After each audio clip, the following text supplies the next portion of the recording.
What's the most heartbreaking thing your spouse has said to you? My wife Emily had met her best friend Chuck in high school. They became close friends and Chuck came out to Emily as gay.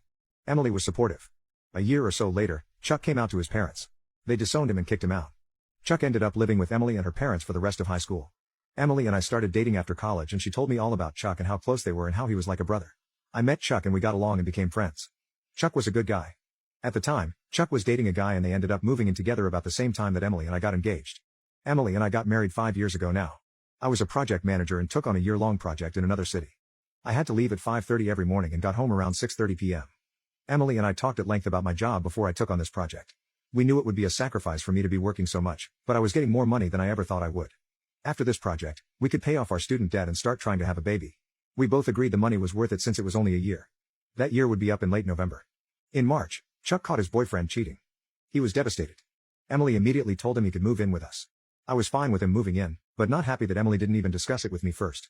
Chuck was pretty broken up and Emily gave him lots of love and attention. I was alright with it because I knew how much she loved Chuck and he did need her. I also did my best to support him and make him feel loved. For a while, this was fine. But as time went on, Emily continued to pour all of her attention into Chuck. Sometimes I got home from work and neither of them were there. I found out they had gone to a movie or out to dinner together. I didn't think there was anything romantic or intimate between them, but it was annoying that I got left out of all the plans. Over the past few weeks, several things happened. The three of us went to a party and someone joked about Chuck being our third wheel. Emily said, "Chuck is not the third wheel." I said, "What?" And she said, "I've known Chuck longer than I've known you." A week or so after that, Emily and Chuck went out dancing one night. I had to work the next day, so I stayed home. I woke up at about 3 a.m. and Emily was not in bed. I went and found her and Chuck cuddled up on the couch asleep with the TV on. Both of those things made me uncomfortable. I also realized I had been working so much, I was just letting Emily and Chuck plan everything.